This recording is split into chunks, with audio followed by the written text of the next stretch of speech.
Questa volta stiamo per partire per un viaggio straordinario, un viaggio che tutti dovranno fare. È il viaggio nel Bardo, in quel momento di transizione che sta appunto fra la fine e l'inizio, fra la fine e l'annichilimento, fra la fine forse è un'altra vita. Insomma, una cosa che capiterà a tutti noi, siamo sicuri di questo, ma che ci deve cogliere preparati. E quindi partiamo.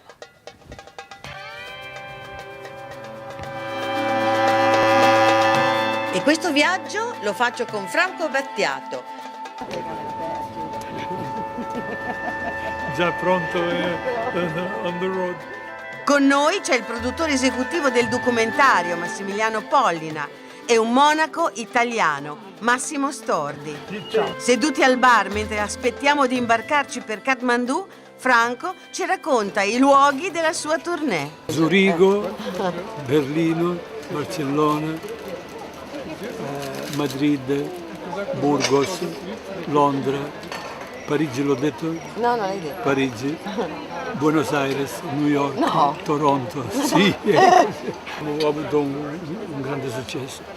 E ci ricordiamo del nostro primo viaggio a Kathmandu, quando incontrammo l'astrologo della regina. Questo mi interessa l'aspetto spirituale, non quello materiale. A lui ha detto delle cose verissime, perché ti facevi film, che ti dedicavi, no? Tra 4 anni, 5 anni farai un altro mestiere sempre di questo genere. Che poi in effetti ho fatto il film. Certo, hai fatto il film. Ed effettivamente Franco oggi è in veste di regista di questo documentario sul Bardo.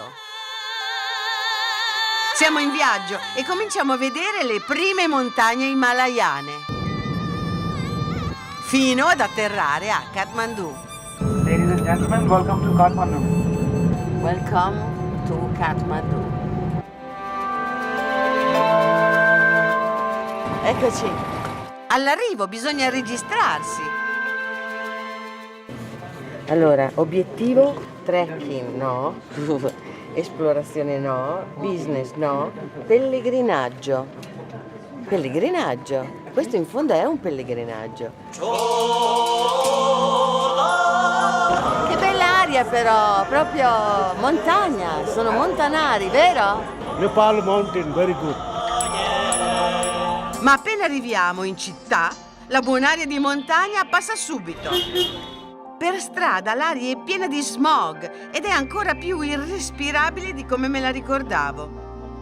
Anche per Massimo. Quando è stata la prima volta che sei venuto, Massimo? In Nepal nel 1981. Era un altro paese. Era un altro paese. Solo per le macchine, per tutto. Ora è invivibile. Stiamo andando da Lama Mullan, il primo lama che Franco deve intervistare per il documentario. Com'è partita l'idea di fare questo documentario? È partita... Beh, bella l'idea, Molto bella, perché manca, diciamo. Manca. Se manca non lo so, francamente forse qualcosa sarà stato anche girato sulla morte nel mondo. In Italia probabilmente è la prima volta. Siccome Franco ha delle persone che lo seguono, diciamo che non sono in qualche modo i fan classici. Ma Diciamo. certo, ma sono delle persone che aspettano... poi, esatto, hanno bisogno anche di indicazioni, che seguono consigli. No, cavolo. Per cui è interessante questo perché magari può, come dire, aprire a nuove ricerche.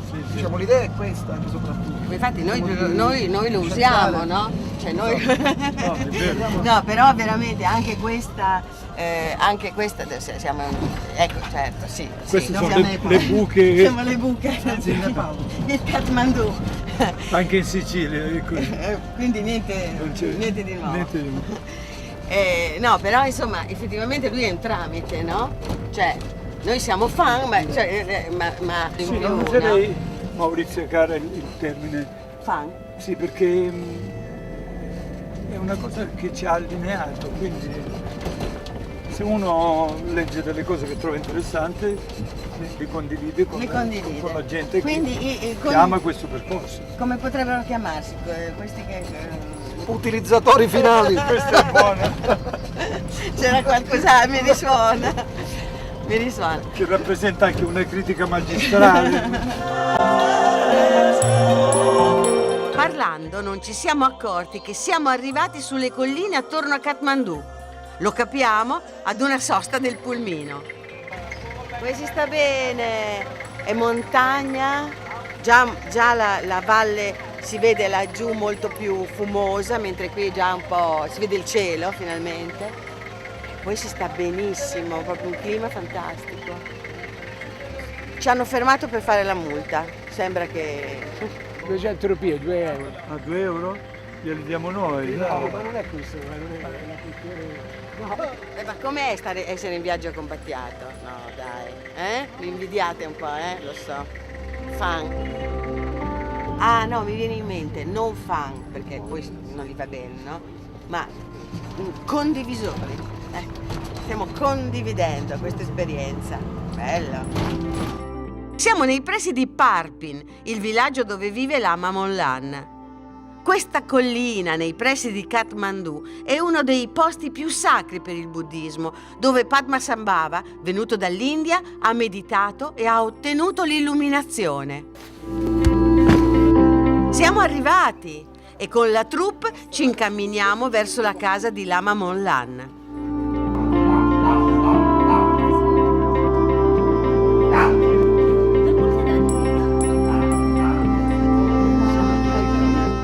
E mentre aspettiamo di iniziare le riprese... Hai visto che c'è i capelli neri? Però io l'ho visto già poco tempo fa ed era completamente pelato. Esatto. Stava benissimo. Esatto. Sì. E mi dicono che si è messo a meditare perché si è scocciato di non avere capelli. Si è messo a meditare per avere i capelli e gli sono venuti i capelli neri. Sai che l'ho fatto anch'io? Esatto. Guarda dietro, guarda dietro. Li avevo tutti bianchi. La storia di Lama Monlan, che viene da anni di servizio nel Potala a Lhasa, è significativa, come lo deve essere una storia di vocazione. Un astrologo, quando Lama Monlan era giovane, gli disse che doveva morire dopo poco tempo. Questo è vero, questo astrologo ha detto mia vita molto corta, io morirai al 49 anni. Però quando Lama 40-45 lui sempre lavora per un monastero. Allora si fece monaco.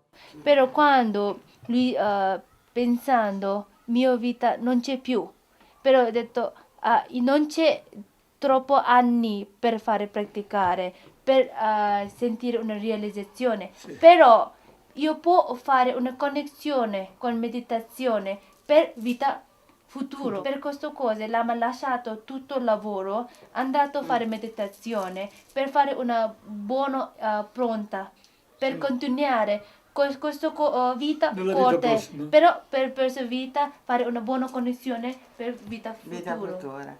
Lama. Anche la nipote di Lama Monlan, Tenzin, ci dà una spiegazione sensatissima a proposito della sua vocazione. Mia famiglia, noi siamo 7 donne, sorelle. 7 figlie? 9 figlie. 9 figli, 7 noi siamo sorelle. 7 sorelle. Io sono più giovane di tutti. Io ho cresciuto con mie altre sorelle, però io ho già visto quando loro sono cresciuto come cambiamenti, no? Prima come una donna, dopo sposato, dopo mamma, così. Già visto tutto vita così. Io ho detto io non voglio così vita, perché io non voglio questa vita, io ho bisogno a vita più largo, più posso pensare più largo, non come loro. E mia famiglia, mia mamma ha detto no, studi, no, andare. Io ho detto no, ciao, io vado. Franco ha parecchie domande da fare a Lama Monlan. Siamo qui per capire che cosa sia il bardo. Controlling of mind. Controlling if dream, it means controlling of your own mind.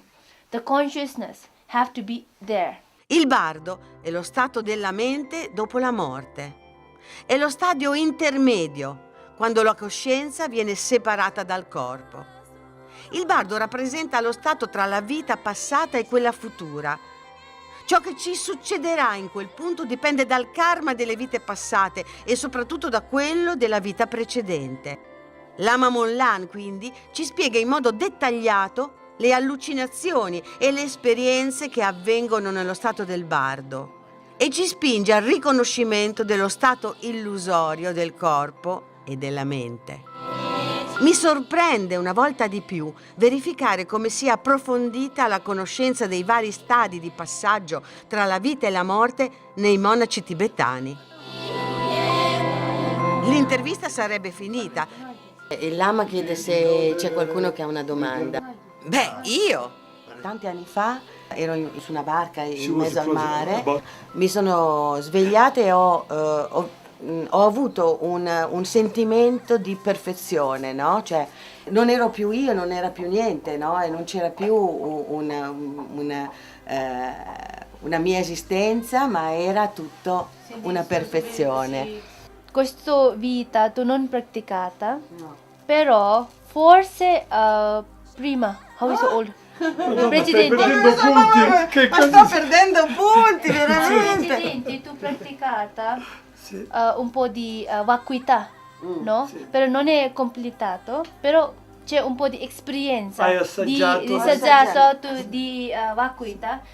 Però guarda, questo momento, quando tu sentite questa calma, tranquillo, una pace, Perfezione. sì, così, quando una persona fa realizzazione di vacuità, questo sempre così, mai finisci, questo Cioè, ce lo vedi tranquilli. sempre, insomma. Però per queste cose bisogna praticare. Bisogna Senza praticare non arriva. Cioè, ero meglio prima, insomma, nella vita precedente ero meglio. All'uscita mi prendo un momento per riflettere sul senso e sulla missione della vita. Distaccarsi dagli attaccamenti, che poi vuole dire prendere atto che in qualche modo lascerai e sarai lasciato. Credere e capire la vacuità, ecco. Quindi nel momento in cui capisci la vacuità, capisci che tutta la tua particolare personale reincarnazione in questo momento è casuale, rincarnati per caso. E un altro pensiero che ho avuto è questo, che questo stare bene, questo luogo non sia una specie di grande cervello, un grande computer, no? Il computer, quello generale, quello grande, quello che ha pensato tutto, del quale noi siamo solo degli emissari, no? Come se fossimo, ognuno di noi è lì per percepire la realtà e portarla come esperienza al grande computer. Quando finalmente torniamo al grande computer, cioè lasciamo questa esperienza e torniamo là, beh, insomma, siamo dentro al computer e quindi sappiamo tutto e quindi non abbiamo problemi, no? Cioè siamo dentro a tutta questa intelligenza e non abbiamo più bisogno di altro, perché in questo momento noi siamo solo dei sensori, possiamo capire solo una realtà parziale. Quando torniamo là, torniamo all'origine. E che siamo dentro a un mistero è rappresentato anche da questo Ganesh che si è manifestato dalla roccia in questo piccolo tempietto qui a Parpin. Questo qui è Ganesh, questo qui si è emanato dalla roccia. Questa qui è quella che c'era e ora sta emergendo questa, sta emanando.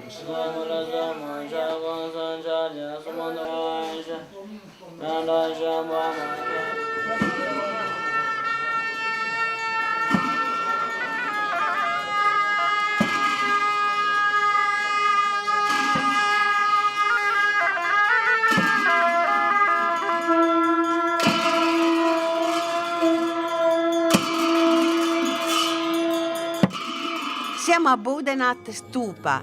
Stare qui è molto piacevole per la mancanza di traffico, per il sole, per il cielo azzurro che contrasta con il biancore dello stupa. Ma siamo in controluce. Visto che c'è il sole, abbiamo un controluce, possiamo fare il giro al contrario? Io non lo faccio, si può fare tutto, però visto che lo fanno tutti Nella parte, nella nel direzione rispetto sia della cultura del posto, poi io essendo buddista me lo faccio in senso orario. Benissimo, va bene. Facciamo in senso orario anche se siamo in controluce. È giusto, perché col fatto che ci siamo dentro non ci rendiamo conto che visto dall'alto questo è un mandala. Girare attorno allo stupa, quindi, è un atto magico, intendendo questo magico come un rito che ci mette in accordo con la natura, i pianeti, il cosmo. In questa piazza tutto gira, anche i cilindri delle preghiere, che infatti vengono mossi sempre in senso orario dai fedeli, che girano attorno allo stupa. Ogni gesto, oltre che sacro, è rituale, perché si accorda appunto alle regole cosmiche. Questa mattina lasciamo la città e ci portiamo sulle colline attorno a Kathmandu. Il tempio là sulla montagna è buddista, mentre questo luogo dove Franco ha deciso di fare l'intervista a Lama Rinpoche oggi è assieme un tempio indù e buddista. Molti templi in Nepal sono entrambi induisti e buddisti. Esatto. La ragione è che questo luogo è sacro da tanto tempo. Qui si illuminò Padma. In particolare questo è il posto dove Padmasambhava ha ottenuto delle realizzazioni, in particolare sotto questa roccia. E si dice che abbia, attraverso la pratica di una divinità chiamata Vajakilaya, ottenuto le realizzazioni. Quindi questo è un posto molto sacro, come abbiamo detto prima, e in particolare questo è il posto dell'illuminazione, di questa illuminazione di Guru Rinpoche o Padmasambhava. Ok. È magnifica, eh? Mentre aspettiamo che i tecnici siano pronti, si chiacchiera tra noi. Perché il Bordeaux? Io penso che quando al tempo del Buddha i monaci avevano, credo che la veste era colore zafferano ed è così ancora nel sud-est asiatico, ma era in relazione al fatto che quello era il colore delle caste meno abbienti. E invece in Tibet era lo stesso discorso, il rosso era il colore non si può dire fuori casta perché non c'era il sistema delle caste. Comunque si dice che pare che c'entrasse anche un monaco francese che era nato a Bordeaux. Certo che ha detto. Ora finisce di farmi dire cazzate. Questa è profonda.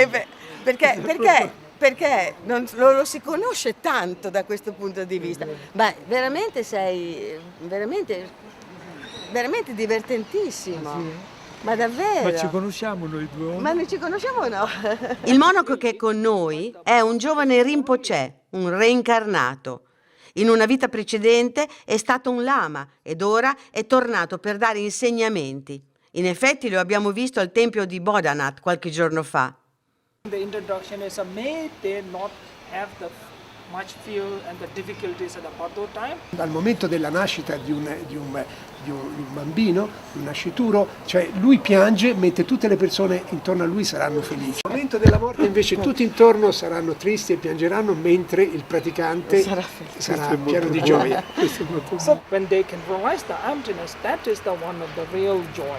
For the point of view of the Buddhist practitioner. In quel momento, al momento finale dell'assorbimento ultimo, quando si manifesta della chiara luce, quello è il momento di grande gioia, quello è il momento in cui si possono ottenere le realizzazioni. Insomma, anche intervistando Lama Kanzer, il giovane monaco Rinpoche, capiamo che... Allora, quindi, quando noi ci siamo, non c'è lei, quando lei c'è, noi non ci siamo.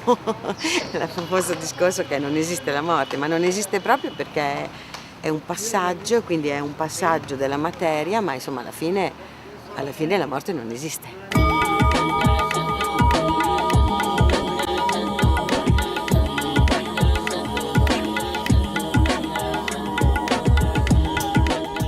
Oggi, andando a Swayambhunath, mi soffermo a guardare le scimmie, appunto.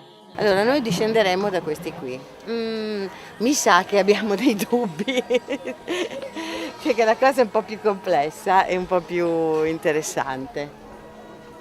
Chissà cosa ne pensa Franco. Dovevamo venire, vero? Era necessario. Incredibilmente è così.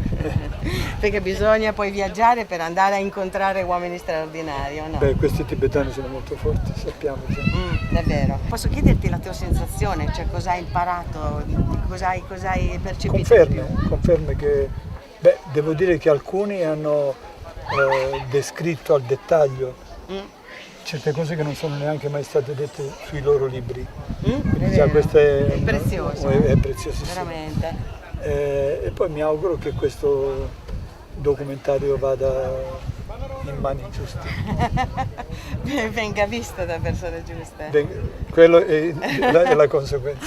Senti, a me ha dato questa sensazione, che è una sensazione molto consolante, consolatoria se vuoi, ma non consolatoria così, no? Che è il fatto che noi abbiamo parlato della fine, no? Della fine che abbiamo capito che è un inizio. Cioè, Un passaggio, un'esperienza meravigliosa che tocca a tutti, ma che quindi è un'esperienza stupefacente, no? È divertente l'intervento di Kanser di questo lama tibetano reincarnato cosiddetto. Un bambino nasce piangendo e tutti gli altri ridono. Esatto. Poi muore qualcuno e tutti gli altri piangono quando dovrebbero invece divertirsi per il passaggio. È chiaro però, e bisogna dirlo subito, che non tutte le persone hanno buoni passaggi. Dipende dalla vita che hanno condotto. Io voglio dire, ti seguo, sono la tua fan, ma non è fan, non bisogna dire fan, Per bisogna carità, dire cosa bisogna siamo dire. immuni comunque. Da queste cose.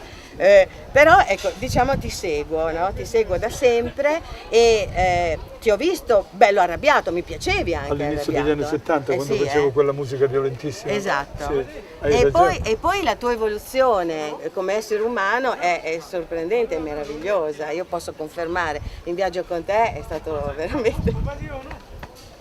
È un'amica. È bellissimo, ma è vero. E quindi tu la vivi questo, l'hai vissuto questo. L'ho vissuta sì, perché l'ho voluta.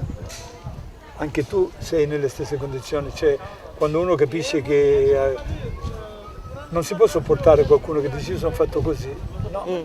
Se tu sai che sei uno stronzo, diciamo così, devi cambiarti, no? È vero. Inutile dire io sono fatto così, non basta. Non basta, quindi evolviamo. Prima ho visto le scimmie, le ho salutate, però poi mi sono anche detta, beh insomma, no? Non siamo scimmie. No. Ne veniamo dalle Ne scimmie. veniamo dalle scimmie. Né loro sono scimmie realmente. E quindi bellissima esperienza e speriamo che questo documentario sia visto dappertutto. Cercheremo di far così. E che aiuti al passaggio. Diciamo anche il titolo che non l'abbiamo ancora detto, Attraversando il Bardo. Fantastico. Salut che les bello. copains. Che bella parola.